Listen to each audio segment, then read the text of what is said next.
Boa tarde a todos, bom início de noite. Estão me ouvindo, doutor Alexandre, doutora Fabiana?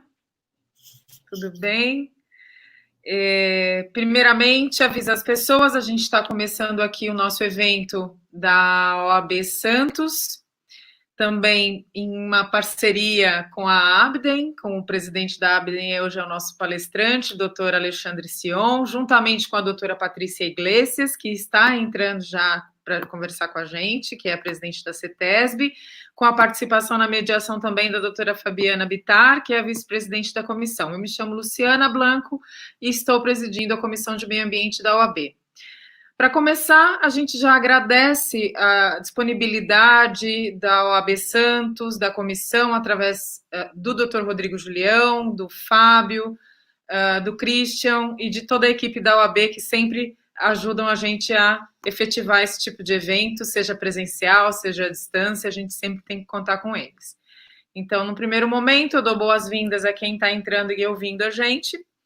E para dizer assim, hoje o nosso evento trata do licenciamento ambiental na atualidade, né? A gente é uma comissão que lida com as questões ambientais e a gente sabe também que a pandemia que a gente está vivendo hoje, ela está intimamente ligada a todos os meios ambientes que nós vivemos, né? Inclusive os burocráticos. Depois eu tenho certeza que a doutora Alexandre e a doutora Patrícia também vão falar sobre isso. Mas tanto as questões de infraestrutura, a própria parte da fiscalização, questões incidentais, processuais, a gente pode dizer sim que algumas coisas foram afetadas durante a pandemia e, ao mesmo tempo, mesmo durante a pandemia, nós tivemos alguns ajustes feitos nas deliberações em relação a poder ter efetividade nesses licenciamentos, né? Todo mundo se ajustou um pouquinho. Então, é sobre isso que a gente vai conversar hoje. Eu acho que é de interesse não só de quem lida com direito ambiental, mas eu acho que todo mundo conhece o empreendedor, todo mundo conhece alguém que precisa, eventualmente, de um licenciamento, de um EIA. Então, eu dou boas-vindas. Desde já passo a palavra, lembrando que o professor doutor Alexandre Sion, ele é advogado, consultor, e hoje preside a Abden. Desculpa, a Abden. Né? Foi bom cometer esse erro, porque daí fica bem na cabeça das pessoas, viu, meu presidente? É Abden. Nós somos da Abden, Isso ok? Aí, muito bem. Então, a gente vai te ouvir agora e, eventualmente, depois, para quem está participando. Aliás, participem, comentem, enviem perguntas, porque a gente vai conversar com quem tiver com vontade hoje, tá bom? Por favor, doutor Alexandre. Bom, muito obrigado, boa noite a todos, a quem nos ouve. Muito obrigado ao convite, é um convite honroso. Eu participo com muito grado da comissão. Como você disse, estou presidente da ABDEM, com muito orgulho, que é a Associação Brasileira de Direito de Energia e do Meio Ambiente, da qual você também faz parte. Bom, e o assunto de hoje é para falar sobre licenciamento. Eu até vou contar meu tempo aqui, para eu não receber um puxão de orelhas. E é interessante falar sobre licenciamento, porque, a despeito da gente, ainda hoje, né, porque a primeira lei nacional que tratou de licenciamento foi a Lei 6938 de 1981, que estabelecia lá no artigo 10 que a necessidade de que toda intervenção que cause, ainda que potencialmente danos ao meio ambiente, utilize recursos naturais, dependia de prévio licenciamento ambiental. Então, seja, desde 81, a gente fala de licenciamento. É um assunto que ainda não é velho, porque isso continua sendo um grande desafio para os inúmeros atores desse processo, que não se resumem apenas ao empreendedor e ao órgão ambiental, e com inúmeras sutilezas que me coube falar rapidamente. Então, primeiro, é entender esse fundamento jurídico. Então, como eu disse, desde da 693881, depois, com a Constituição de 88, que ela, pela primeira vez na história constitucional, trouxe um capítulo dedicado à questão ambiental. Ele não fala de licenciamento, ele fala do EIA-RIMA, lá no 225, parágrafo 1º, inciso 3º, se não me engano, mas fala especificamente para aqueles empreendimentos de significativo impacto ambiental, ou seja, não é para qualquer empreendimento, e essa é uma questão importante que ainda hoje a gente tem que falar, porque nós tivemos a resolução CONAMA 01 de 86, e que dizer, bom, cabe a RIMA para aqueles casos do anexo. Então, as pessoas começaram a dizer, é empreendimento, é obra em aeroporto, tem que ter a RIMA, porque o aeroporto está lá. É obra de mineração, tem que ter a RIMA. Obviamente não é, tem que fazer essa relação com o que estabelece a Constituição. E ela é muito clara para dizer que só cabe para empreendimento de significativo impacto ambiental. Depois, ainda recentemente, nós tivemos a Lei Complementar 140 de 2011, que também tipificou, definiu o que é licenciamento no seu artigo 2º, que trouxe uma definição muito parecida com aquela já do artigo 10 da Política Nacional do Meio Ambiente. E quais são as principais questões relacionadas ao licenciamento? A primeira é entender que não cabe licenciamento para tudo. E parece isso simples, mas é relevante. Por que isso? Porque a gente tem várias paixões na vida, né? Várias. E uma delas é pelo licenciamento. A outra é pelo EIA-RIMA. A gente quer licenciar tudo com EIA-RIMA. Então, não cabe licenciamento para tudo. Essa é a primeira questão importante para se dizer. Eu vou abrir uma loja no shopping. Oi, Patrícia. Oi. Eu vou abrir uma loja no shopping. O shopping já está implantado, já está licenciado. Cabe licença para essa loja? Em princípio, não. Até porque a gente tem e a gente resolve grande parte das questões com o direito urbanístico. A gente não tem que levar para o licenciamento toda a sorte de intervenções. Só aquelas que puderem, ainda que potencialmente, causar danos ao meio ambiente, utilizar recursos naturais. Então, esse é um outro comentário importante. Qual que é uma outra questão que ainda hoje é relevante? Acho que até pedi, de repente, para minhas colegas deixarem no mudo, porque acho que está vindo com eco aqui. O que é outra questão relevante ainda hoje, a despeito da Lei Complementar 140 de 2011? E às vezes eu até me sinto ridículo de falar disso, mas infelizmente a gente continua tendo ações judiciais à torto e à direito. Que questão é? Relacionada à competência. Hoje até tive uma reunião mais cedo com o secretário de Estado, não vou citar o Estado, mas para discutir a questão da competência, porque é uma questão ainda muito relevante. Ela era, obviamente, mais relevante por conta do que estabelece o artigo 23 da Constituição, porque falou competência comum, e aí tinha gente que dizia, comum quer dizer todo mundo ao mesmo tempo, né? Com todo respeito, a Constituição nunca diz todo mundo ao mesmo tempo, mas a gente teve decisões, inclusive, do STJ, em alguns casos, um deles é um caso do Espírito Santo emblemático, para entender que caberia duplo licenciamento. E veio a lei complementar, e nessa linha acompanhou o que já estabelecia a resolução CONAMA 2 de 97, que a despeito de não ser um instrumento adequado para regular a relação entre os entes federativos, porque isso é uma prerrogativa ora da Constituição ou da lei complementar, então, obviamente, uma norma infralegal, como é a resolução CONAMA, não pode regular a atuação dos entes federativos, que já estabelecia lá no artigo 7º, resolução CONAMA 2 de 97, que o licenciamento se daria num único nível de competência. Esse conceito foi replicado na lei complementar, no artigo 13, para dizer a mesma coisa, ou seja, cabe licenciamento apenas num único nível de competência. Os demais se manifestam de forma não vinculante e definiu as competências no artigo 7º para a União, no artigo 8º para os estados, no artigo 9º para os municípios.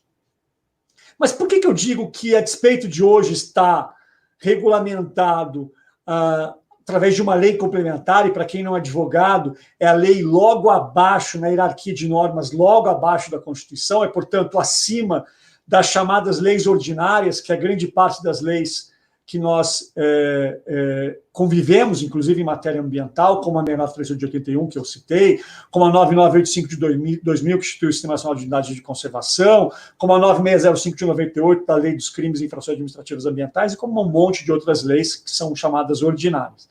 Então, a despeito disso, a gente ainda tem muitas discussões. E tem discussões por diversos motivos.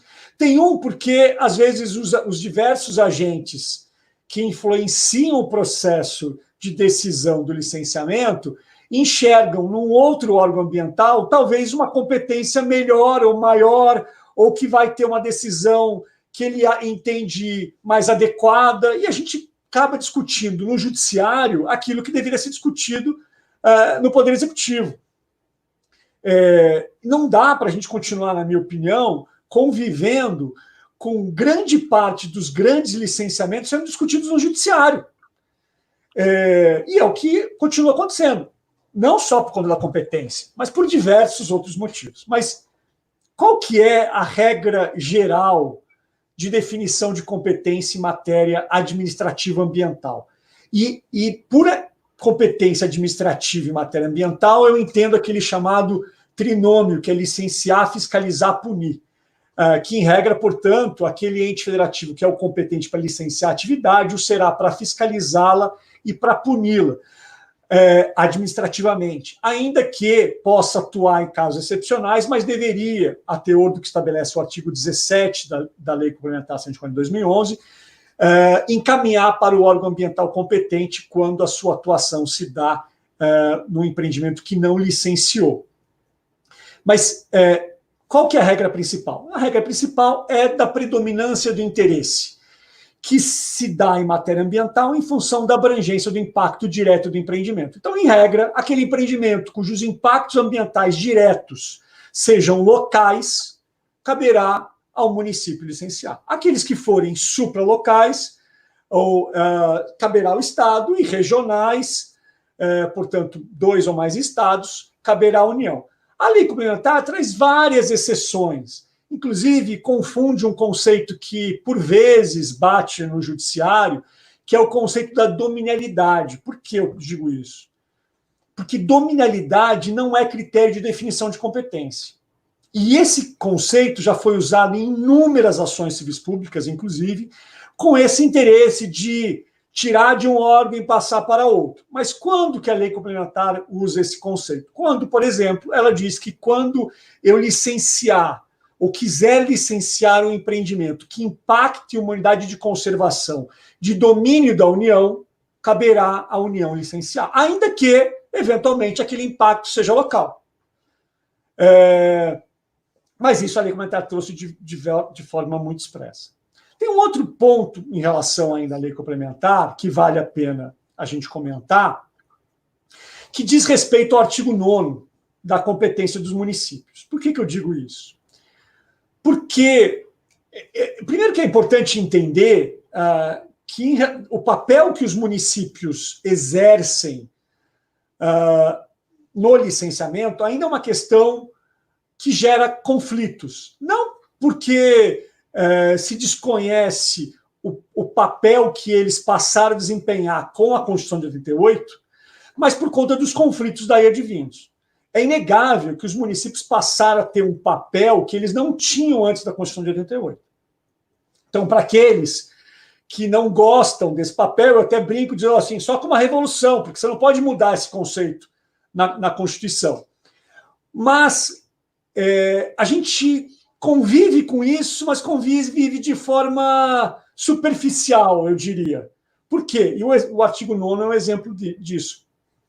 O artigo 9º diz o seguinte, olha, cabe aos municípios licenciar. Lembrando que o artigo 9º trata da competência dos municípios para o licenciamento, né? Ou para atuação administrativa, né? Licenciar, fiscalizar e punir administrativamente. Então diz, cabe aos municípios licenciar os empreendimentos cuja de tipologia de impacto local, assim definido pelos conselhos estaduais. Então, ou seja, os conselhos estaduais definem o que é tipologia de impacto local. Parece interessante, mas tem, na minha opinião, uma inconstitucionalidade evidente. Por quê? Porque eu não posso delegar para você, Luciana, aquilo que você já tem. Você já tem. Eu só delego para você aquilo que eu tenho. E quando eu digo que cabe ao município atuar nos empreendimentos de impacto local, eu digo com fundamento no artigo 23 e no artigo 30 da Constituição. O artigo 30 da Constituição já estabelece lá nos incisos 1 e 2 que cabe ao município atuar naqueles empreendimentos de impacto local. Ora, essa competência é constitucional. Não cabe ao Estado, porque não existe hierarquia entre entes federativos, não cabe ao Estado definir o que é competência do município, porque não é competência do município. Entretanto, é bom que se diga que a gente discute pouco isso por um motivo singelo. A gente não quer muito essa... Sion, eu não quero essa discussão, se é constitucional, não é. Sion, me diz o seguinte, em que porta que eu vou bater? Eu quero saber, é com a doutora Patrícia na CETESB? Com a Secretaria Municipal de Meio Ambiente? Me diga onde que eu vou bater. Então, se eu tenho um artigo numa lei complementar que veio regulamentar o parágrafo único do artigo 23 da Constituição, então tá bom, não mexe, liga para o Luciano, não mexe com isso. Não mexe com isso. Mas eu não posso deixar de dizer que essa é uma questão relevante. Eu até comento muito que em um desses eventos, na saudosa era de que a gente fazia isso presencialmente, e que eu estava fazendo um evento em São Paulo, e eu cheguei atrasado para falar da minha palestra e tal, desci a porrada no decreto que regulamenta a lei complementar 140, e aí um colega falou assim, pô, mas Sion, você não sabe qual que foi a dificuldade de sair com esse decreto. Você tem que um monte de negociações e são vários interessados. Eu entendo, né? Eu entendo. Não é fácil produzir norma no Brasil. A gente tem que acomodar inúmeros interesses, mas a dificuldade não transforma o certo em errado, nem vice-versa, né? Mas entender essa perspectiva é importante. Como também me parece fundamental, especialmente no momento que a gente vive aí, de coronavírus e as decisões que vêm sendo tomadas, desculpa, em relação à competência. A gente vive, e não é de hoje, mas a gente vive num país em que a gente dá um valor absurdo às normas infralegais, como se elas tivessem o poder de influenciar condutas para além daquele órgão que as admitiu ou que as emitiu. As normas infralegais emitidas por órgãos, elas são normas interna corporis, elas servem para regular a atuação daquele agente e não para influenciar a conduta do cidadão, porque isso é a prerrogativa da lei, artigo 5º da Constituição, direitos e garantias fundamentais. Mas a norma é direta, ela é clara, ela vincula o agente, portanto, até que ela seja declarada eventualmente ilegal ou inconstitucional, ela vincula o agente e o agente acaba tendo que cumpri-la. Mas por que eu estou dizendo isso? Porque a gente esquece que a Constituição já deu o tom em matéria de competência de diversos aspectos, não só sob o ponto de vista da competência administrativa, mas como a competência concorrente, que é legislativa, lá do artigo 24, como as competências privativas, porque um dos pontos, aí caminhando para meus 5 minutos finais, um dos pontos que gera, nos casos concretos, grandes problemas e grandes conflitos, diz respeito exatamente a esses conflitos. Por exemplo, município, vou criar uma unidade de conservação do grupo de proteção integral e, portanto, não admite, em regra, compatibilizar a proteção dos seus atributos com o desenvolvimento econômico, e crio em cima de um jazimento mineral ou de uma área de aproveitamento energético. Por quê? Porque a competência para criar espaços especialmente protegidos é uma competência de todos os entes, diz o artigo 225, parágrafo 1º, inciso 3º da Constituição. Pode criar, inclusive, por decreto, só não pode desafetar através de decreto. A desafetação, a extinção tem que ser através de lei, como estabelece exatamente esse dispositivo que eu citei. Então, olha, eu tenho, de um lado, uma competência que é de todos os entes, mas eu tenho um conflito com essas matérias cuja competência é privativa da União. Por quê? Porque diz o artigo 22 da Constituição que só pode legislar sobre mineração e energia de forma privativa a União. Então, veja, o município não pode legislar sobre energia e sobre mineração, mas cria uma unidade de conservação ou faz um tombamento, que também tem competência para tal, com o objetivo de impedir a exploração de uma área que ele não tem competência para. E o que acontece? O que acontece na prática? Manda no colo da doutora Patrícia lá, a CETESB, e diz assim, CETESB, resolve o problema. Né? A gente cria esses problemas e joga no processo do licenciamento para resolver tudo.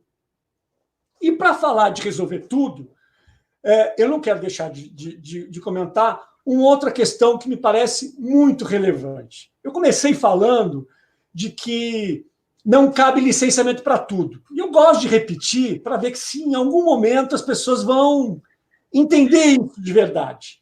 Como também não cabe ao licenciamento, com todo respeito a quem entende de forma diferente, ser o senhor ou a senhora do mundo. Não cabe no licenciamento resolver todos os males da humanidade.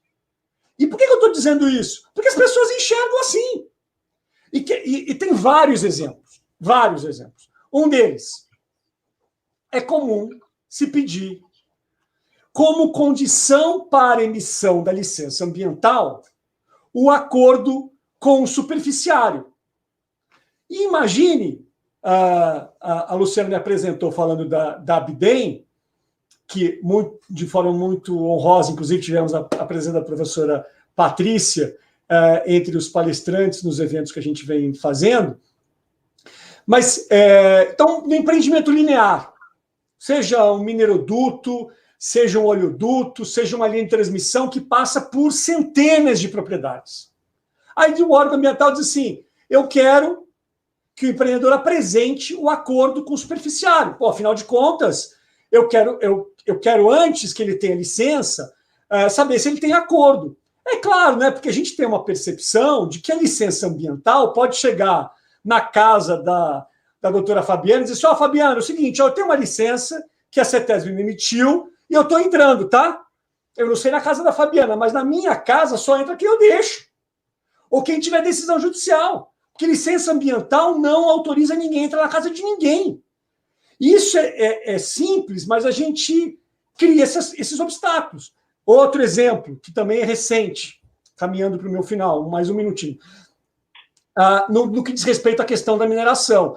Por muito tempo, para se obter, a portaria de lavra que autoriza a explotação daquela jazida, se exige, como uma das condições, a apresentação da licença ambiental de instalação.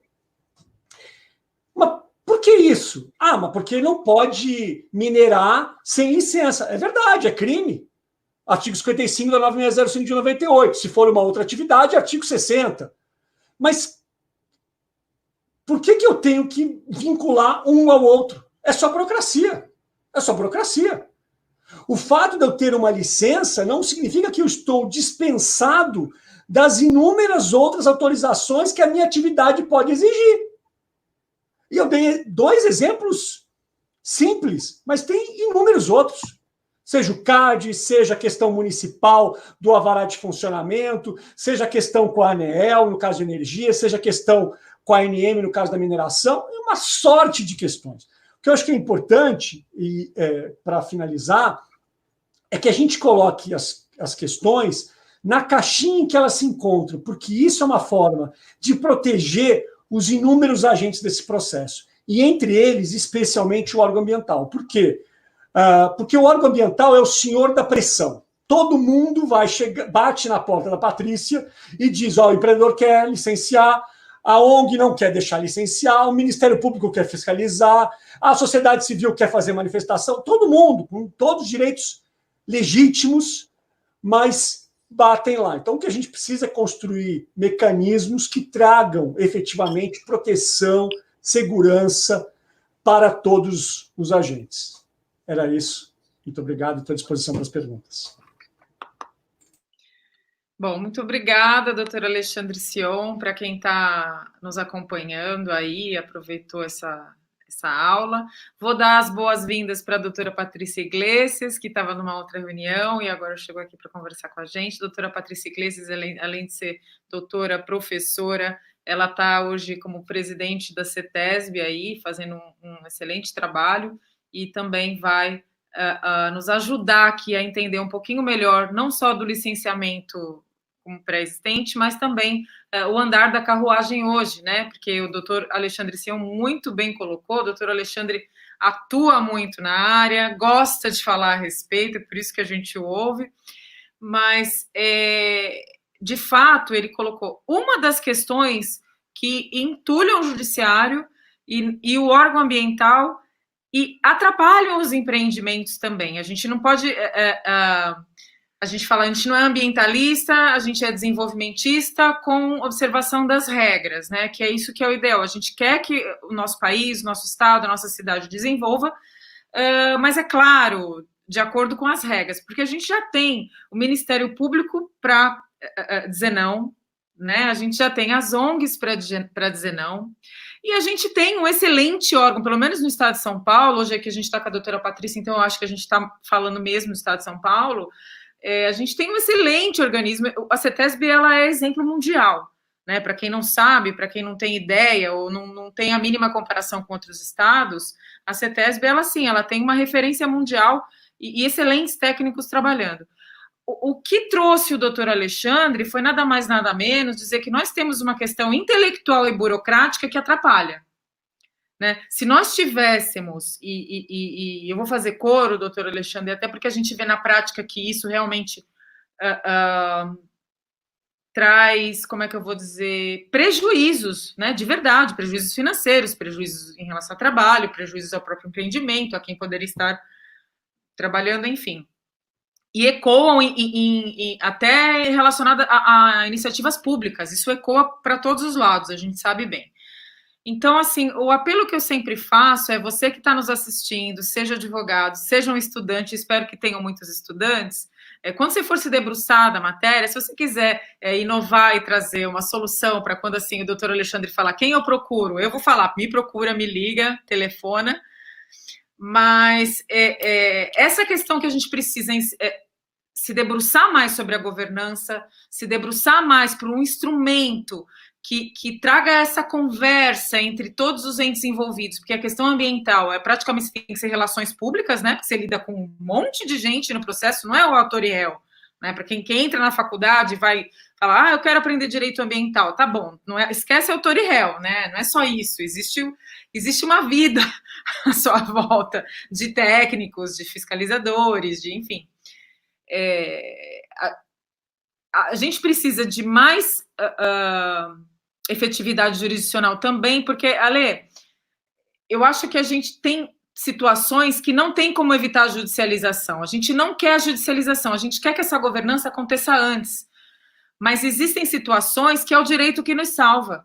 Não tem jeito, né? A gente, como advogado, eu sei que todos aqui, nós todos advogamos um dia, ou advogamos hoje, a gente sabe que a gente pode trabalhar com consultoria, é excelente trabalhar com consultoria e antecipar as questões na seara ambiental, mas muitas vezes a gente sabe também que a única e a melhor saída para aquela situação é a judicialização.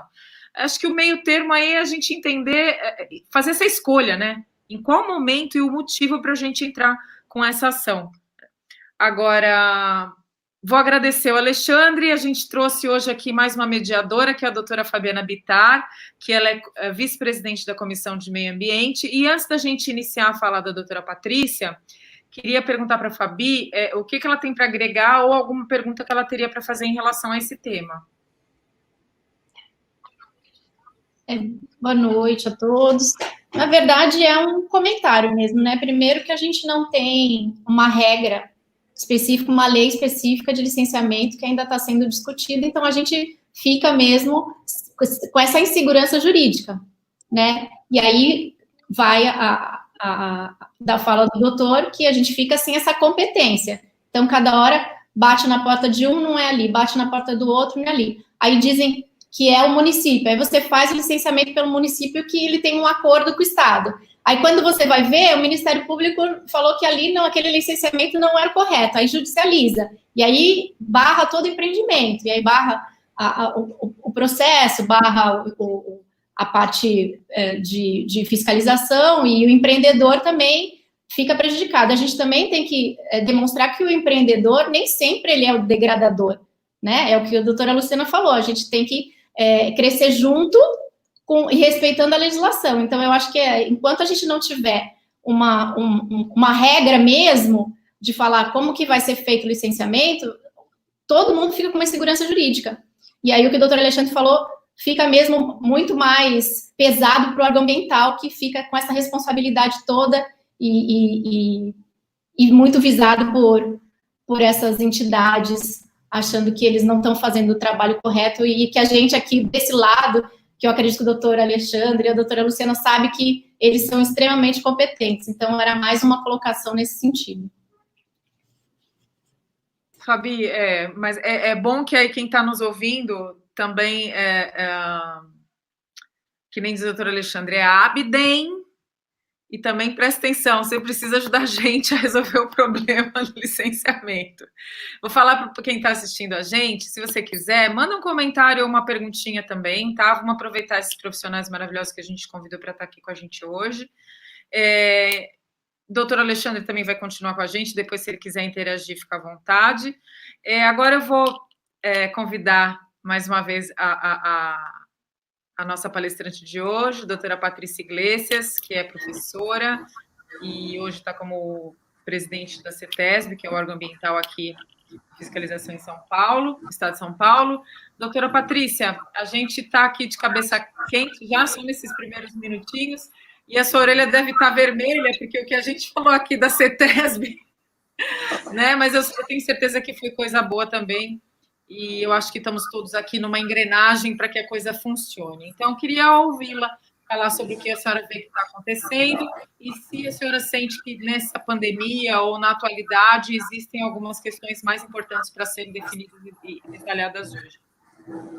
Tá bem, então, muito obrigada. Eu gostaria de agradecer a doutora Luciana e também a doutora Fabiana, ambas da OAB de Santos, né, da Comissão de Meio Ambiente, pelo convite.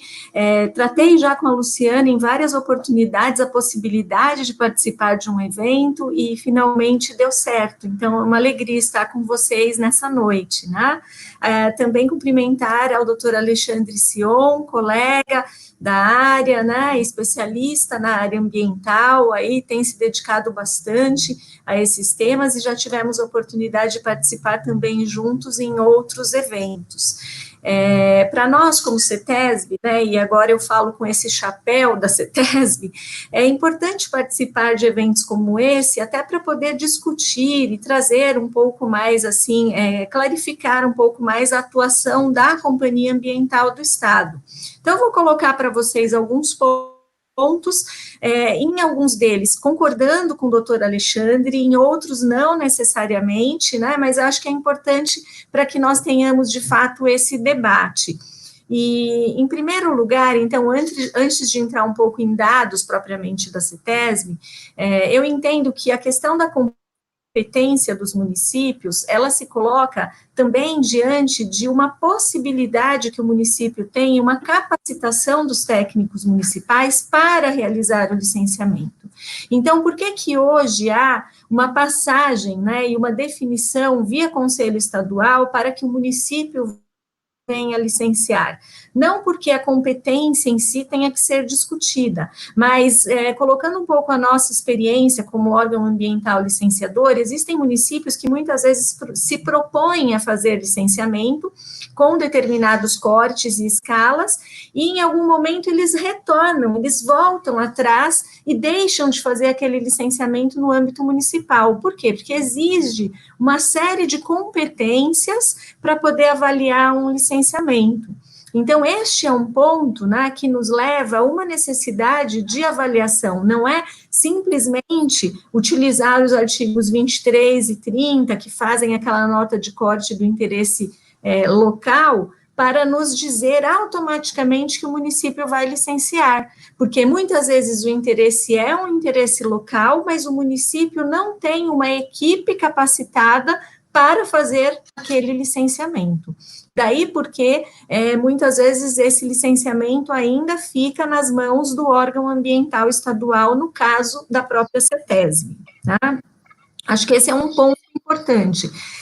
O outro ponto, já colocando em relação ao que o próprio doutor Alexandre trouxe, caberia um licenciamento para tudo? Não, não cabe um licenciamento para tudo. Esse é um trabalho que a CETESB, inclusive, vem fazendo, mudando notas de corte para exigir o licenciamento com uma ou com outra característica, ou até mesmo deixar de exigi-lo quando possível. Então, eu vejo, por exemplo, o projeto de lei, né, e a necessidade de uma nova lei para o licenciamento. Eu vou colocar para vocês a minha visão. Eu não acho que seria necessário uma nova lei. Os problemas que nós temos hoje no licenciamento, eles estão muito mais atrelados a uma falta de gestão por parte desses órgãos ambientais, do que propriamente dito a necessidade de uma legislação. E aí eu vou trazer números da CETESB, do Estado de São Paulo, para comprovar isso. Só pediria aqui quem está com celular na minha sala para colocar para vibrar, porque está clicando. Então, em termos práticos, o que vai acontecer, né? Essas notas de corte, elas vão ser muito indutivas de como esse licenciamento vai ser encaminhado. Até peguei, né, já para mostrar para vocês, por exemplo, agora em 2020, nós tivemos a publicação por parte do secretário de Infraestrutura e Meio Ambiente, da resolução número 29, que fala, por exemplo, do licenciamento ambiental dos sistemas de transmissão e distribuição de energia elétrica. Vejam, dentro da CETESB, nós vamos ter uma diretoria de impacto, que é aquela que vai trabalhar com as grandes obras, né, os grandes impactos do ponto de vista ambiental, e a diretoria de controle, que vai atender a indústria e as outras atividades. Essa resolução recentemente publicada, ela foi publicada no dia 30 de abril, ela já traz uma nota de corte que vai, por exemplo, considerar o tamanho de uma linha de transmissão para exigir a necessidade de um licenciamento na diretoria de impacto. Então, aqui, só para ilustrar, no artigo 3º, ela vai dizer que esse licenciamento com avaliação de impacto teria que ter, numa linha de transmissão, né, num sistema de transmissão e distribuição de alta tensão de energia elétrica, uma extensão igual ou superior a 10 quilômetros. Por quê? Porque o órgão ambiental já trabalhou esses temas e verificou que quando eu tenho uma extensão menor, aquele impacto vai ser muito menor. E qual é a diferença? Que eu não vou precisar fazer um estudo prévio de impacto ambiental para realizar aquele licenciamento. Ele vai ser um licenciamento mais simples. Então, o trabalho que nós precisamos fazer hoje é levar essas questões para os demais órgãos ambientais e para os demais estados, de forma que essas linhas de corte sejam bem feitas e que haja uma gestão dentro do órgão ambiental e um acompanhamento de todos os seus licenciamentos. Então, aqui trazendo um pouco de dados para vocês, né, a CETESB, nós assumimos a presidência da CETESB em janeiro de 2019, tendo uma média, né, de períodos para concessão de licença, e aí eu não estou falando da área de impacto, mas sim da área de controle, porque na área de impacto nós não fazemos essa mensuração, que levava mais de 200 dias, e em muitos casos nós tínhamos coisas paradas de alguns anos atrás, né? E o que foi feito? Um trabalho, criamos uma célula de inteligência no licenciamento com pessoas com uma experiência muito vasta na área de licenciamento ambiental, para avaliar como isso deveria ser trabalhado internamente, o que deveria ser priorizado. Será que eu vou atender, então, primeiro, todos esses pedidos que estão represados e antigos? Então, se eu fizesse isso, o que aconteceria na prática? Os novos pedidos passariam a ficar antigos rapidamente também, e as pessoas que entrassem com pedidos, por exemplo, no ano de 2019, não seriam atendidas. Então, vejam, foi feita toda uma mensuração para que eu pudesse ter um equilíbrio entre atender novos pedidos, atender pedidos antigos, diminuir o passivo ambiental, e com isso nós chegamos a dados muito expressivos no estado de São Paulo, né? Só para colocar para vocês, nós temos um atendimento, uma média de atendimento de 216 solicitações por dia útil, até o dia 9/7, que foi o período que eu fiz a análise para trazer para vocês, né? Uma média de 206 solicitações novas por dia útil. Essa é uma questão que a doutora Luciana colocou, né, reflexos da pandemia. Nós não temos esses reflexos em termos de diminuição de pedidos de licenciamento. Não, nós tínhamos lá uma coisa em torno de 195 solicitações dia, daí não dia útil, dia, né? E passamos a 196 solicitações dia no período da pandemia, o que significa que não houve uma diminuição do ponto de vista dos pedidos na CETESB. Isso aqui, gente, em termos práticos, gerou, no ano de 2019, há um atendimento, uma produtividade no âmbito da CETESB de 36,8% a mais do que aquilo que nós tínhamos em 2018, no atendimento das licenças, né? 16,5% a mais de produtividade em comparação ao melhor ano da CETESB anterior, que tinha sido o ano de 2015. Então, em 2019, nós atingimos um nível de atendimento em pedidos de licenciamento que fez com que esse ano fosse o melhor ano da CETESB em termos de produtividade nos 51 anos de existência da companhia. Tá? Agora nós já estamos fazendo 52. Nós atendemos no ano passado 60 mil pedidos, isso só na área de controle, né? Então, no ano passado, nós estávamos aí com uma média de 56 dias para atendimentos de pedidos formulados em 2019. Hoje, nós estamos com 31 dias para pedidos formulados em 2020.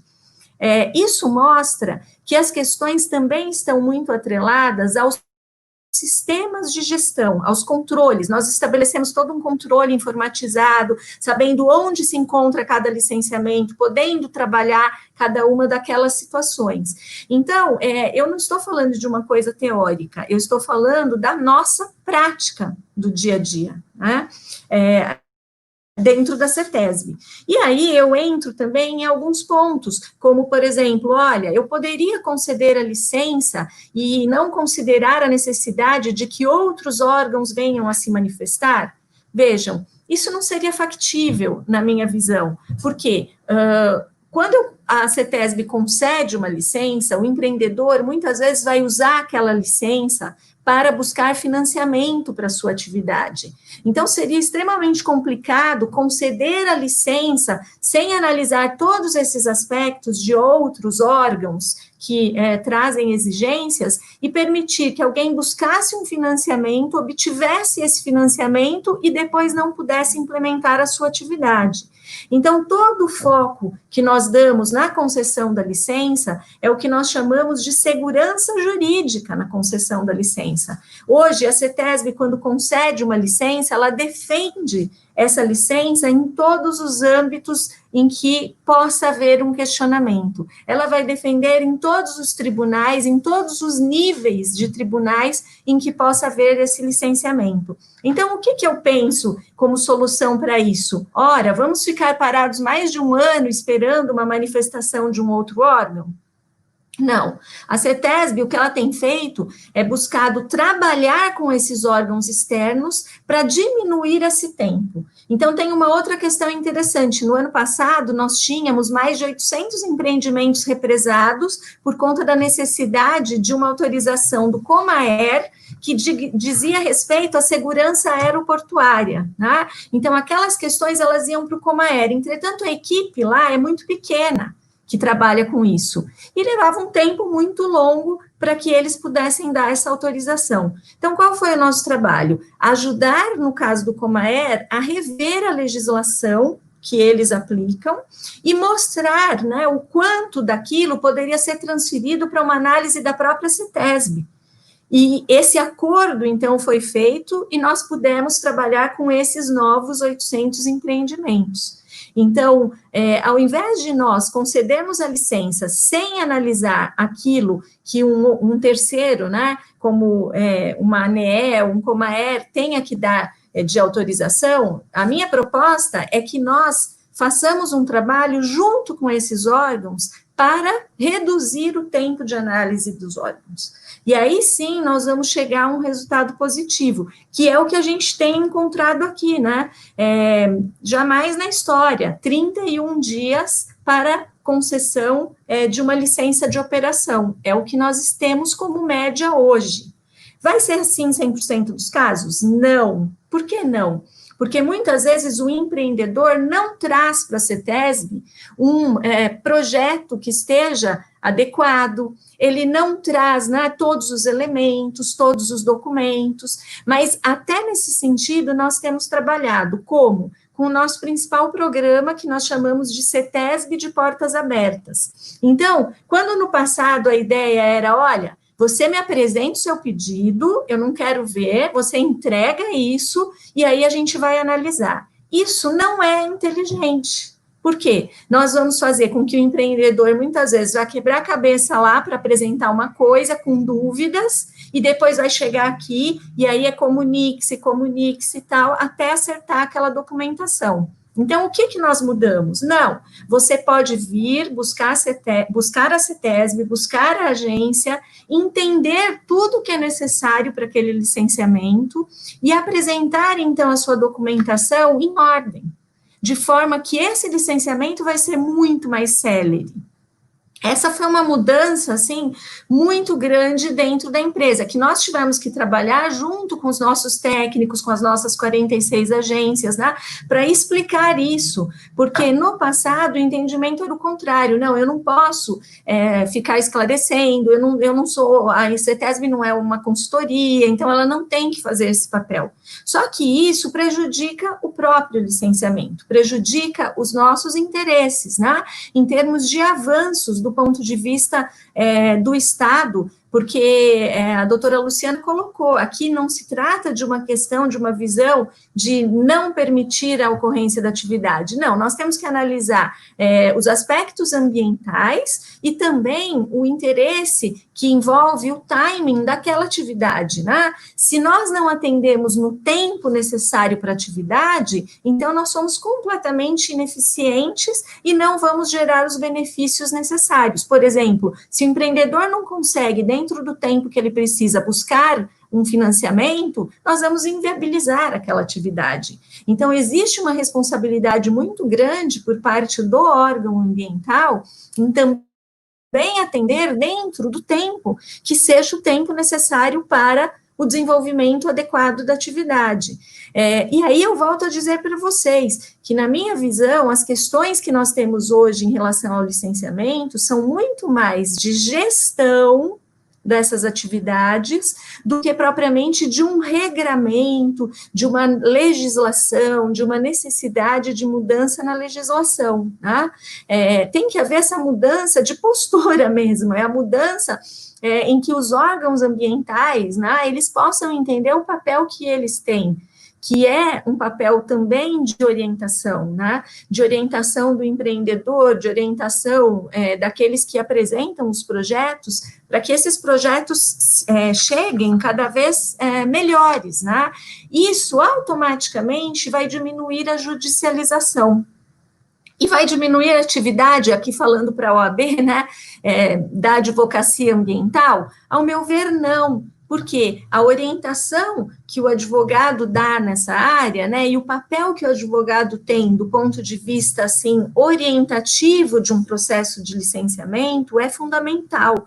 Nós sabemos que isso faz toda a diferença, né? Eu gosto muito de pensar que a atuação tem que ser uma atuação estratégica. Então, eu adorava aquele adesivo antigo da OAB, muito antigo, né, que eu vou revelar a minha idade, assim, de uns 30 anos de formado, chamada que eu vou fazer agora em breve, que falava assim, consulte sempre um advogado, né? É antigo esse adesivo. E eu brincava que era assim, consulte antes de fazer besteira, não depois, né? Porque fica muito mais difícil de corrigir. Então, o papel do advogado nesse processo de orientação para um bom caminho no licenciamento, ele continua muito rígido, mesmo com essa visão, e com a própria diminuição, por assim dizer, da judicialização dentro desses processos de licenciamento. Eu não sei, doutora Luciana, se eu ainda tenho tempo, porque eu não calculei muito aqui, mas queria colocar, e você pode me cortar, quanto tempo? Oi? Eu não ouvi, Luciana. Você teria mais 8 minutos. Ótimo. Então, dentro desses 8 minutos, eu quero colocar para vocês um pouco do que nós também fizemos em prol do licenciamento. Então, nós temos recentemente, eu acho que vale a pena para quem atua nessa área, né, consultar a questão só um minutinho, aqui. Da decisão de diretoria número 55 de 2020, que foi publicada agora no dia 29 de maio, recentemente, que criou o quê? Os procedimentos no âmbito dos processos administrativos sancionatórios. Por incrível que pareça, né, nós temos leis diferentes, com prazos diferentes, isso gerava um problema do ponto de vista da própria atuação dentro do órgão ambiental, e muitas dúvidas, obviamente, para quem atua. Nós sabemos o papel, por exemplo, do processo, né, do processo civil, trazendo todo o regramento para o direito material, e aqui no âmbito da CETESB faltava isso. Nós temos regras claras para quem, por exemplo, está sujeito a uma situação infracional, vai ter que responder, vai recorrer, né?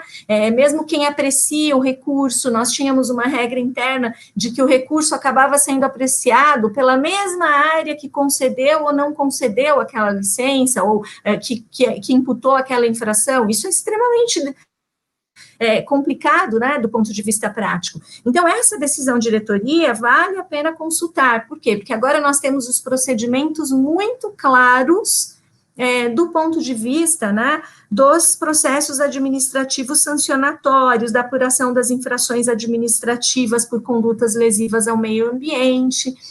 Nós reforçamos o posicionamento da CETESB, no sentido de que os julgados do STJ e o recente julgado que fala na responsabilidade administrativa, né, ele deixa de exigir, vamos dizer assim, não propriamente a culpa ou dolo, né, nós não vamos perseguir a culpa ou dolo, por assim dizer, do infrator, mas nós temos que ter ali, pelo menos, parâmetros mínimos para aquela infração, de forma que essa infração tenha uma sustentação. Então, olhando para todos os julgados do STJ, eles são muito claros em não passar propriamente para uma responsabilidade subjetiva, mas fazer uma análise clara daquela atividade que foi causadora da infração. Então, a CETESB continua nessa linha, né? E também nós publicamos algumas resoluções para o período da pandemia, né? Eu acho que um ponto muito interessante do Estado de São Paulo é a questão da logística reversa e a necessidade de realização da logística reversa para a concessão de novas licenças e para a renovação de licenças ambientais. Inclusive, hoje, nós recebemos a notícia de uma ação civil pública ajuizada no estado do Amazonas para exigir que o órgão ambiental do Amazonas passe também a atuar dessa forma, exigindo a logística reversa, no caso, obviamente, daquelas embalagens, enfim, e demais resíduos sujeitos à logística reversa. E a própria ação promovida, a própria petição, né, do Ministério Público lá, faz menção ao sistema de São Paulo. Por quê? Porque em São Paulo, desde 2015, período em que eu estive à frente da Secretaria do Meio Ambiente, publiquei a resolução número 45 de 2015, já fazendo essa relação entre a necessidade de logística reversa. Eu lembro que à época houve muitos questionamentos de todos os setores sobre o cabimento ou não daquilo, mas o fato é que depois tivemos decisão de diretoria da CETESB, essa decisão foi aprimorada no ano passado com uma nova decisão de diretoria e já tivemos o reconhecimento do ponto de vista do Tribunal de Justiça de São Paulo do acerto dessa decisão. Porque uma vez que nós licenciamos os fabricantes no Estado, então, nesse licenciamento, nós podemos cobrar a logística reversa. E eu vou colocar muito claro para vocês, não deixa de fora os critérios pré-estabelecidos, a viabilidade técnica, a viabilidade econômica da logística reversa, isso tudo é discutido internamente com a CETESB. Quanto pode ser feito num ano? Quanto eu posso avançar no ano seguinte? Então, o que eu estou querendo resumir para vocês é que, ao atrelar ao licenciamento, a CETESB não exige que se faça 100% de logística reversa. Por quê? Porque nós estamos num critério da lei, que é viabilidade técnica e viabilidade econômica, mas não se renova a licença e não se concede licença quando aquele setor deveria fazer logística reversa e não faz nada.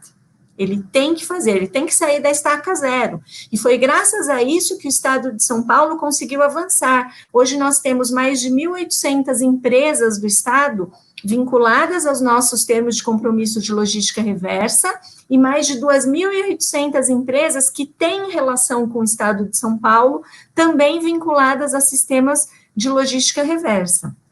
Então, é o que eu digo para vocês.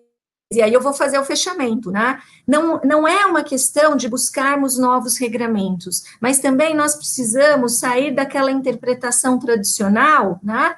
E verificar que tipo de avanço nós podemos fazer com a legislação em vigor. Então, eu não sou muito favorável a se buscar um aperfeiçoamento o tempo todo, de, olha, não, faltou isso, faltou aquilo. Não, gente, tem muita coisa que dá para resolver com resolução, tem muita coisa que dá para resolver com decisão de diretoria, e tem muita coisa que dá para resolver com cabeças pensantes, né? Eu acho que a gente vive um período em que não temos tanto essa questão das cabeças pensantes, né, da busca das soluções dentro da situação que nós temos.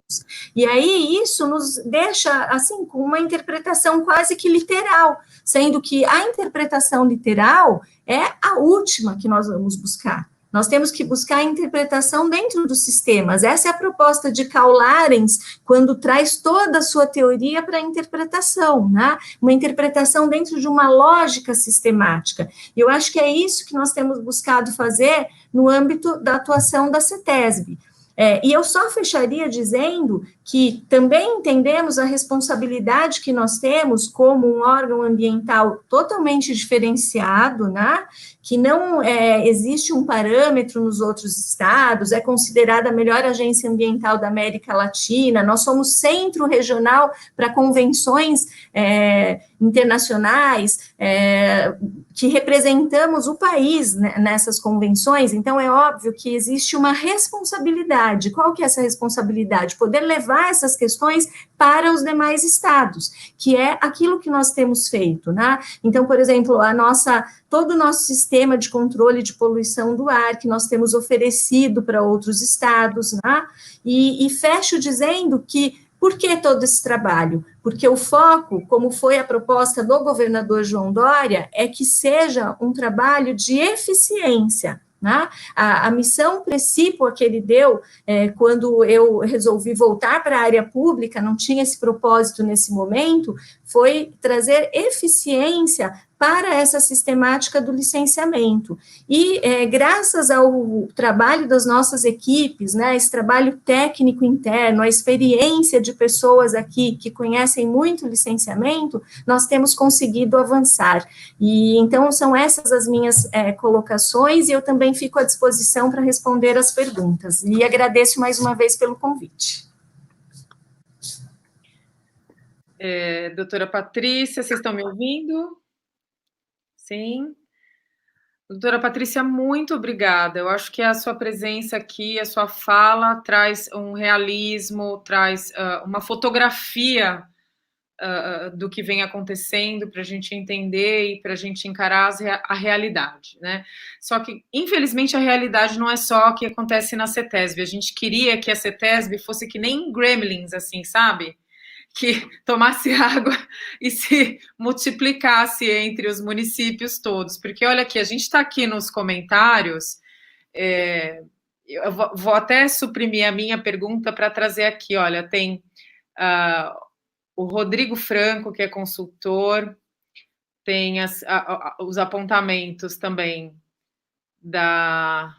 do Alberto, da Ângela Santos. A Ângela Santos e o Rodrigo, eles estão conversando aqui sobre a inviabilidade dos municípios em prestarem esse serviço. Um fala que está há 2 anos, outro há 3 anos esperando. Então, assim, aquilo que a senhora colocou, doutora Patrícia, é justamente relacionado. Quando não dá para o município fazer, a CETESB tem que ajudar, né? Tem que resolver o problema. O que não pode acontecer, na minha singela opinião, é o empreendimento e o desenvolvimento ficar à mercê de uma inexistência de capacidade de resolução, né? Não é possível que isso aconteça. Isso é muito prejudicial e não só para a seara privada, né? Porque quem paga os impostos para o poder público é a seara privada. Então, reflete em todos os eixos aí. Uma outra colocação, outro questionamento que foi feito aqui, eu achei bastante interessante, que foi, quer ver, eu acho que foi pela Mirella. Que tem bastante pergunta aqui, viu, gente? É que a maioria mesmo está falando da incapacidade do município, né, e da necessidade da CETESB abraçar a causa para a gente. Mas a Mirella Paula, ela coloca assim, como vocês enxergam o andamento do licenciamento em relação às audiências públicas frente ao cenário atual da pandemia?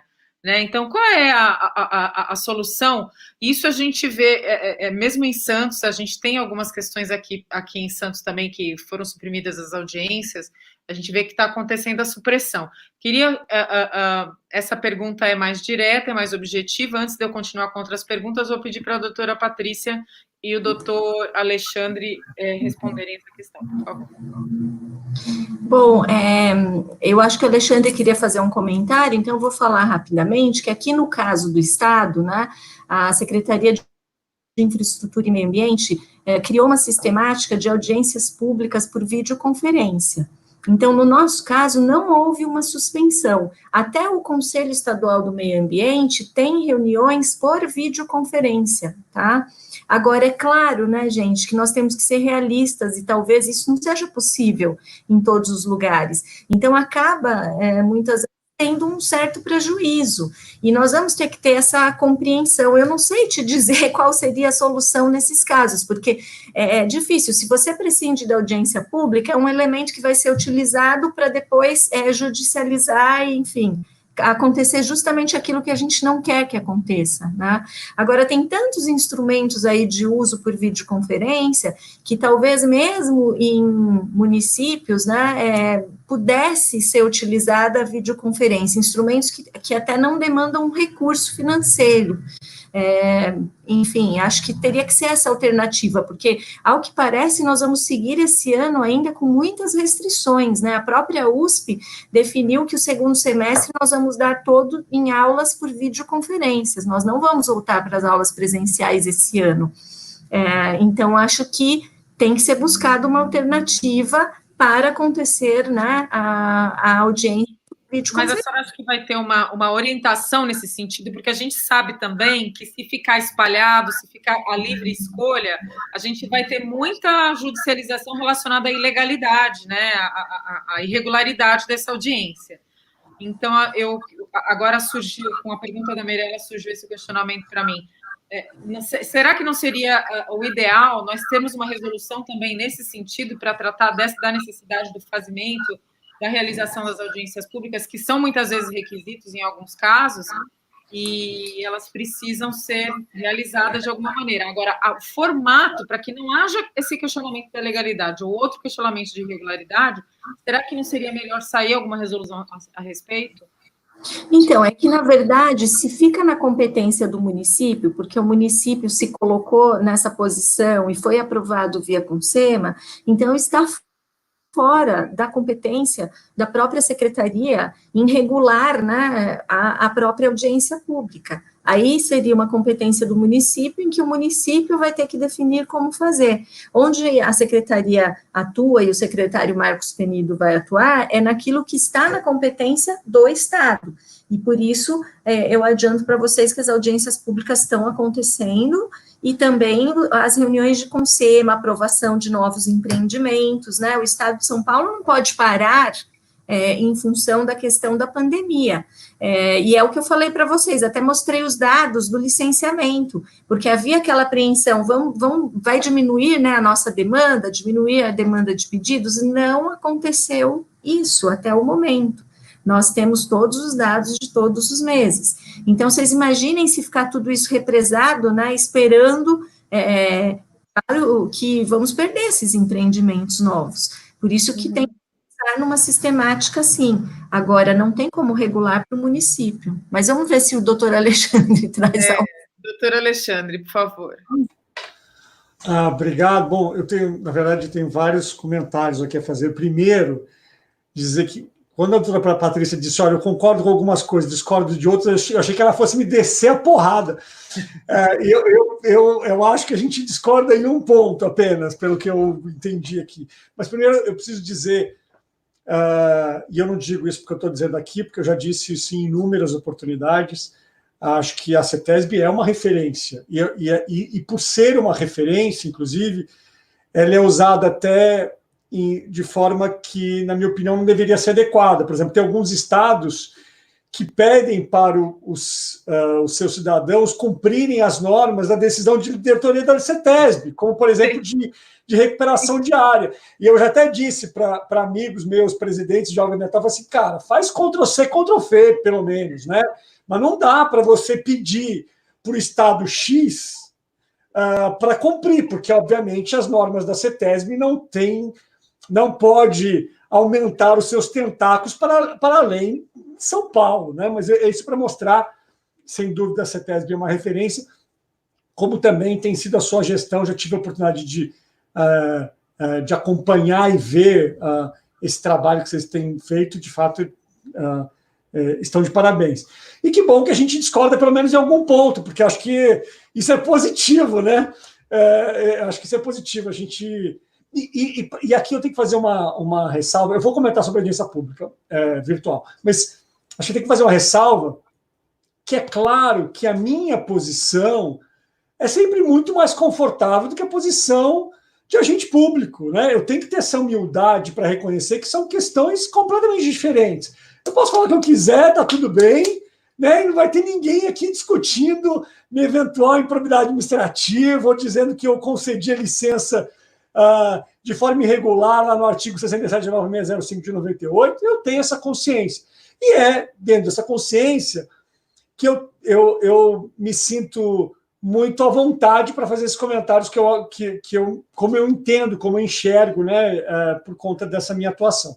Então, quando eu falei da questão do município, por exemplo, que eu acho que nesse ponto a gente, na verdade, não discorda, mas quando eu falei da questão do artigo 9º, eu não retiro a importância que o artigo 9º trouxe. Pelo contrário, eu discuto a sua constitucionalidade, mas eu entendo que é importante a gente ter regra. Não é à toa que, a despeito da resolução CONAMA 2 de 97, tem um monte de problemas, está todo mundo feliz com ela, porque diga assim, não importa que é uma norma infralegal, diga assim, o que cabe para a União, o que cabe para o Estado, o que cabe para o município. Me diga lá no seu artigo 7º que cabe a licença num único ente federativo, porque eu quero ter alguma coisa que me traga um nível mínimo de segurança.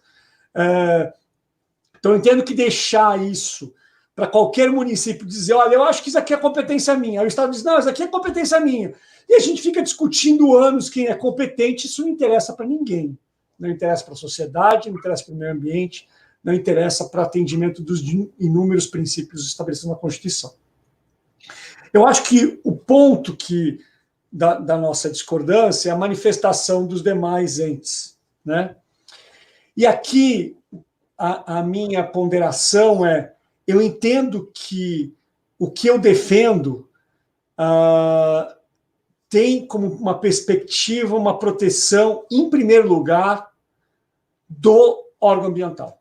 Porque quando o órgão ambiental atua num assunto que ele não tem competência, não é competência no sentido de capacidade, mas não tem competência material para aquele assunto, ele acaba assumindo uma responsabilidade que ele não tem controle. Então, eu vou dar um exemplo. Eu falei sobre a questão da implantação de empreendimentos lineares. E aí, o órgão ambiental de um estado onde eu discuti esse caso pedia o acordo e também pedia o registro de imóveis. Por quê? Porque para saber se quem assinou o acordo, de fato, é o proprietário. Bacana isso. Só que aí a minha pergunta foi, bom, são 600 propriedades. O Estado vai verificar se aquele acordo tem relação com a propriedade, com o registro que foi apresentado, ou seja, fará georreferenciamento, porque a história do Brasil, especialmente nos interiores, é de que grande parte das propriedades não tem georreferenciamento. Então, assim, o norte é um riacho, o sul, o limite sul da propriedade é uma árvore, do lado esquerdo é uma rocha, a rocha rolou, o rio secou, a árvore foi cortada. Então, obviamente não vai fazer isso. E aí eu pergunto, então para que você quer o registro? Porque a hora que der um problema, vai dizer, pô, mas secretário, o senhor recebeu o registro, o senhor não verificou que a propriedade era sua? Ou, quando pediu a portaria, a licença ambiental, seja para emissão da portaria, ou seja, a aprovação do plano de aproveitamento econômico para a emissão da licença, você verificou se estava adequado ou não? E a gente tem, inclusive, exemplos relativamente recentes de grandes repercussões, onde se buscou, através do órgão ambiental, uma responsabilidade por entender que caberia ao órgão ambiental discutir toda sorte de situações. O exemplo do financiamento é um exemplo muito particular e especial, mas, na minha opinião, isso não muda a minha manifestação. Por quê? Porque se o agente financeiro entende que precisa de mais documentos, vai pedir os outros documentos.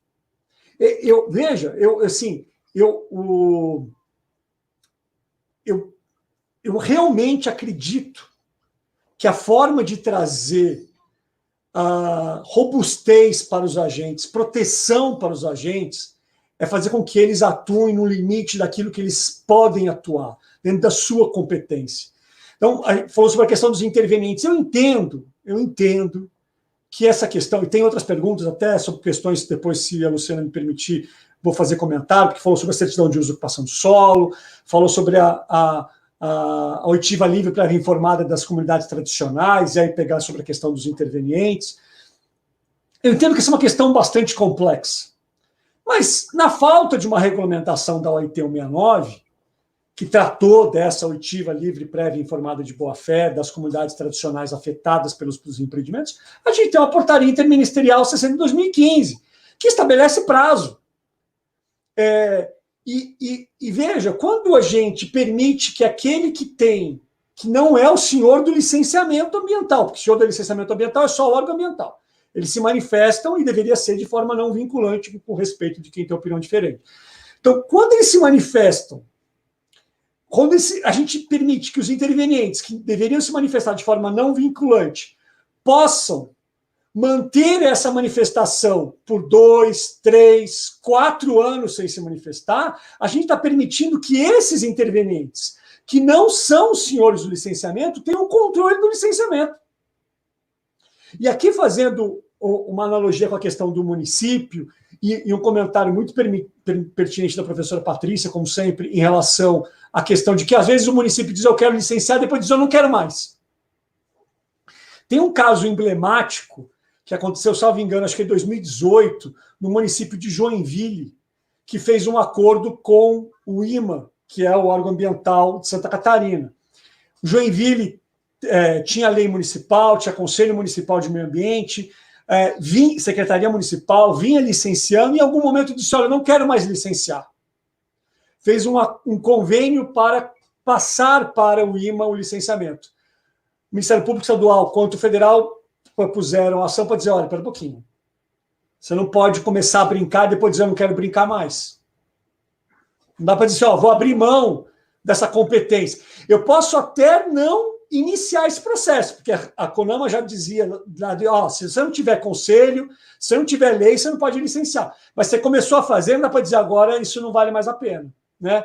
Então, assim, eu acho que a gente não vai resolver nunca essa questão discutindo aqui. Por quê? Porque essa questão é muito mais ampla. Mas eu realmente acredito que a gente deveria ter uma discussão ampla sobre os limites de atuação dos inúmeros participantes ou stakeholders desse processo, como forma de sim trazer segurança e legitimidade para essa atuação, como forma de proteger esses agentes. Mas, enfim, eu quis fazer esse comentário. Depois, se a Luciana me permitir, eu queria falar sobre certidão de uso e ocupação do solo. E da audiência pública, essa eu vou falar, desculpa. Então, eu vou falar sobre virtual. Ale, se você puder fechar com a tua observação relacionada à audiência pública, vai ser bacana.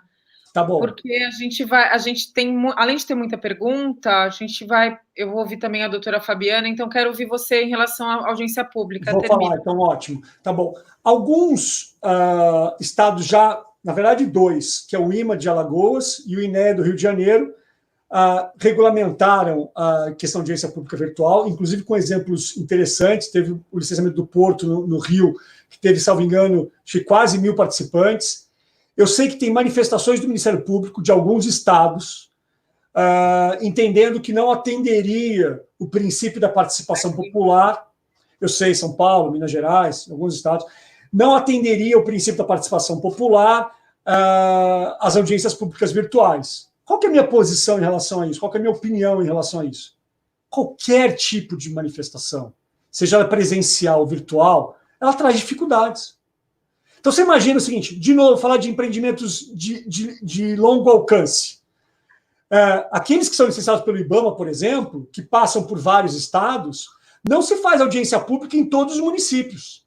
Se faz um no início, um no meio e um no final. Ou seja, eu tenho que permitir, através de transporte, que as pessoas saiam das suas casas, saiam das suas cidades, vão para outros municípios, fiquem lá até tarde da noite e voltem para suas casas. Isso não traz um problema? É evidente que traz.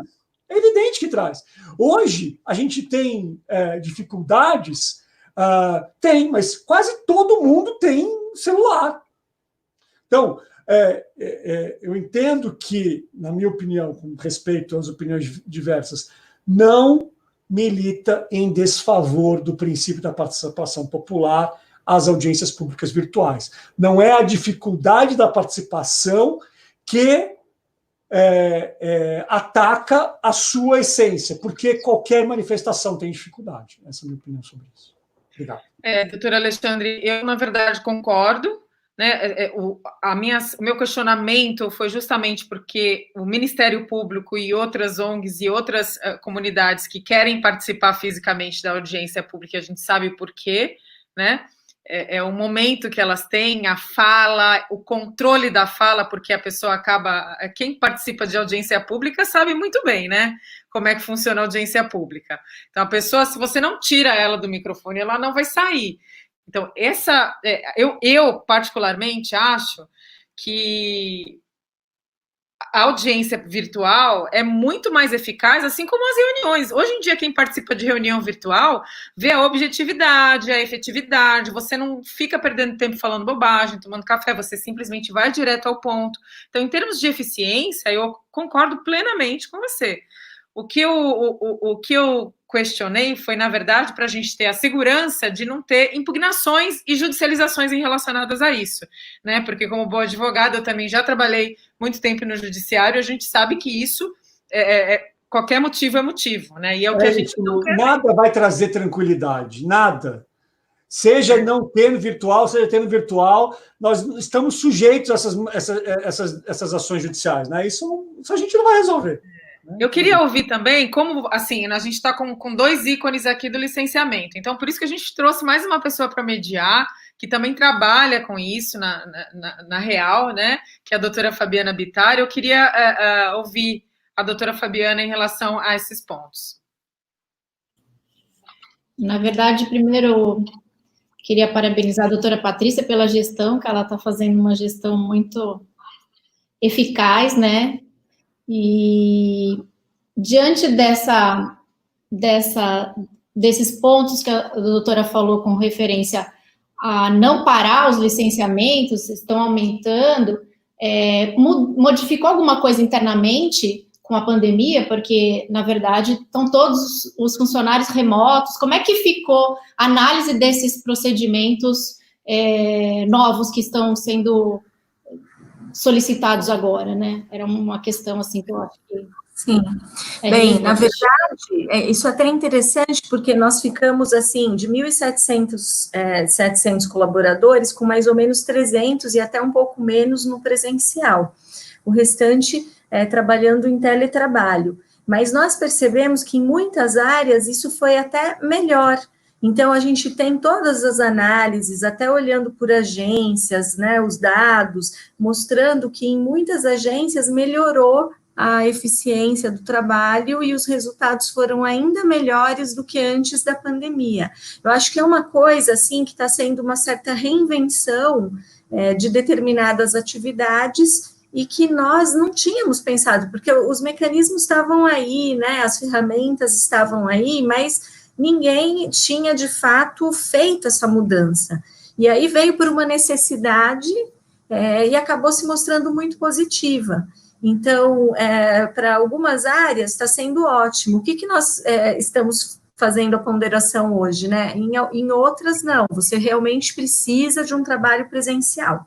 Então, onde precisa do trabalho presencial, nós levamos em conta o Plano São Paulo, que foi o plano feito pelo governo do estado, né, colocando as cidades nas cores, né, do vermelho, amarelo, verde, enfim, e aí nós estamos trabalhando o retorno para a atividade presencial com base nessas atividades. Uma coisa que foi interessante, que até vale a pena contar para vocês, é que veio um questionamento sobre a questão dos catadores e a reciclagem, porque existem pesquisas, né, que pelo menos não deixam muito claro se aquele contato com materiais contaminados poderia gerar uma contaminação e um contágio da pessoa.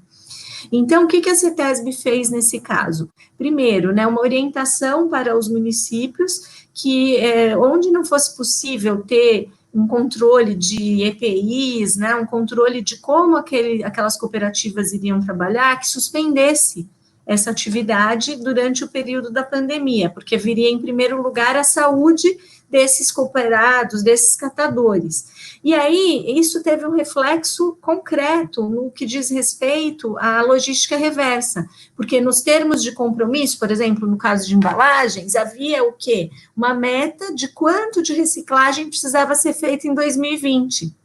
Então, rapidamente, nós fizemos uma decisão de diretoria para dizer, olha, em 2020, ao invés de você me apresentar o resultado da reciclagem, você tem que pegar os valores que eram investidos nos últimos 6 meses antes da pandemia e reverter esses valores para a manutenção dos próprios catadores e dos cooperados, porque também essas pessoas ficariam sem atividade e sem o recurso. Então, o nosso trabalho aqui na CETESB, ele foi muito dinâmico nesse período da pandemia. O tempo todo tendo que rever decisões, ver uma questão que não tinha sido pensada, né? Por exemplo, o licenciamento dos hospitais de campanha. Bem, se eu fosse seguir um regramento tradicional de licenciamento, de repente eu vou licenciar e não vou atender a demanda necessária para aquele momento. Então, nós criamos um procedimento próprio, com a licença prévia de instalação conjuntas, mas com todo cuidado. Para vocês terem uma ideia, as nossas condicionantes no hospital de campanha, elas consideram, inclusive, pós o descomissionamento daquele hospital, para onde vão aqueles resíduos da própria instalação.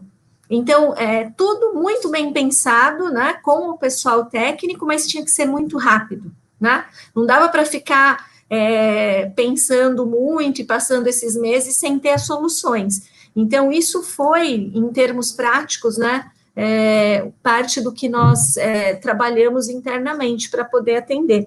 Só queria fazer um comentário do que a Alexandre colocou, que a gente também, no sistema da CETESB, hoje, tem a sala de cenários, que é uma sala onde o empreendedor pode ver exatamente a melhor localização para o seu empreendimento.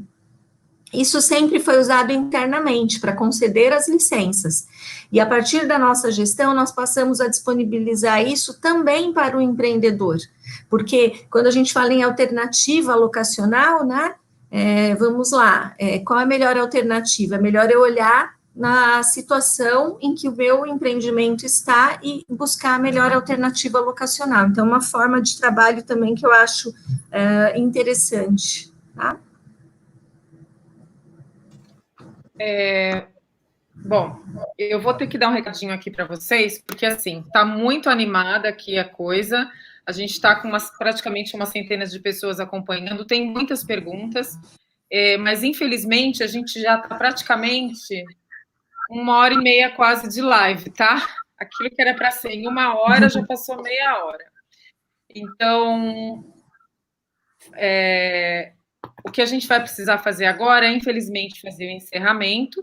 Né? Nós tivemos aqui, eu fiz um resuminho das perguntas, mencionei algumas pessoas, mas essas pessoas que não estão com as perguntas respondidas, elas podem ter as perguntas respondidas mesmo depois que terminar a live lá no Facebook, tá? E lá no YouTube, porque vai ficar gravado. Então, assim, até para vocês que estão aqui, Patrícia, Alexandre e Fabi, nós teremos, isso vai ficar guardadinho. Eu vou propor aqui, vou fazer o convite já, em nome da OAB, em nome da Comissão de Meio Ambiente, para a gente combinar de fazer um ciclo com essas apresentações, com essas palestras relacionadas ao licenciamento, porque a gente sabe que licenciamento, a gente já fez cursos, né, doutor Alexandre, é algo bem extenso, e a gente não perde a curiosidade e o interesse, porque a cada dia nós nos deparamos com questões relevantes em relação ao licenciamento. Então, já fica convite para a doutora Patrícia, para o doutor Alexandre e para a doutora Fabiana para participar desse ciclo sobre licenciamento que a gente vai fazer. Acabamos de definir aqui que vamos fazer esse ciclo de licenciamento, independentemente dessas outras perguntas que a gente vê por aqui. A maioria estava relacionada realmente à ineficácia do município, né, em fazer essas situações, mas as próximas perguntas poderão ser respondidas lá.